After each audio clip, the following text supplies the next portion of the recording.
नमस्कार। यति बेला आइसिसी टी20 विश्वकप 2026 सञ्चालन भइरहेको छ। यस विश्वकपमा नेपालले आफ्नो सहभागिता जनाएको छ। नेपालले आफ्नो पहिलो खेल इङ्ल्यान्डसँग खेल्यो, अत्यन्तै उत्कृष्ट शानदार प्रदर्शन गर्यो।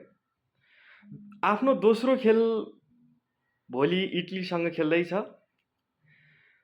दोस्रो खेलको लागि अग्रिम बधाई तथा शुभकामना प्रकट गर्न चाहन्छु नेपाली टोलीलाई। नेपालको विश्वकपसम्मको यात्रा सफल हुनुको पछाडि नेपालको क्रिकेटको विकास क्रम यहाँहरूमाझ म राख्नु नै पर्छ। नेपालमा क्रिकेटको विकास क्रम निकै रोचक, सङ्घर्षपूर्ण र प्रेरणादायी छ। नेपालमा क्रिकेट विकास क्रमको प्रारम्भिक चरण विक्रम सम्वत 2000 देखि 2030 सालसम्मको समय अवधिलाई लिन सकिन्छ। ब्रिटिस प्रभावबाट भारत हुँदै नेपाल क्रिकेट प्रवेश गरेको विभिन्न अध्ययनहरूले देखाएका छन्। संस्थागत विकासका रूपमा विक्रम सम्वत 2003 सालमा नेपाल क्रिकेट सङ्घ क्यानको स्थापना भएको हो।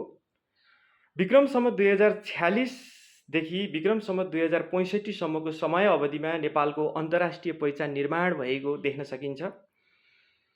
सन् 1996 मा अन्तर्राष्ट्रिय यात्राको सुरुवात, 2014 को टी20 विश्वकप छनौट र 2018 मा पहिलो एक दिवसीय ओडिआईमा छनौट र 2023 सम्म यसलाई कायम राख्न सक्नु सँगसँगै 2026 मा आफ्नो सहभागिता जनाउनु परिणामले नेपाल छोटो समयमा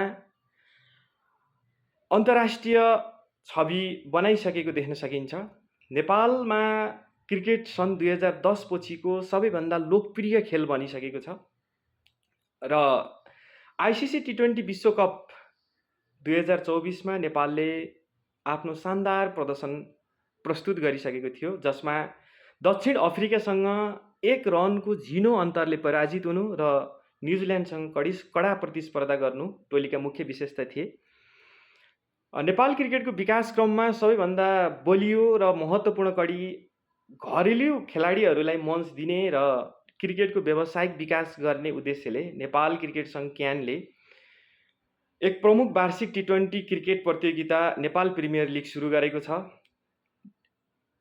विक्रम सम्वत 2081 मा नेपाल क्रिकेट सङ्घद्वारा स्थापित यस लिगमा 8 वटा प्रदेश र सहरको नामबाट नामाकरण गरिएका फ्रेन्चाइज टोलीहरू छन्।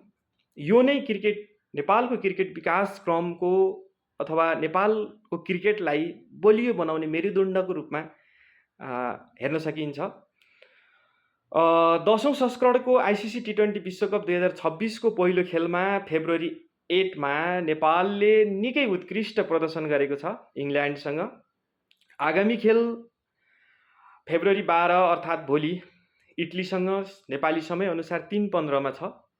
यस खेलमा नेपालले आफ्नो धमका देखाउनेछ। नेपालले स्वतः आफ्नो विजय हासिल गर्नेछ, जित सुनिश्चित गर्नेछ, जित निकाल्न सफल हुनेछ। पुनः एकपटक नेपाली राष्ट्रिय टोलीलाई अग्रिम हार्दिक बधाई तथा शुभकामना प्रकट गर्न चाहन्छु। जय देश, जय क्रिकेट।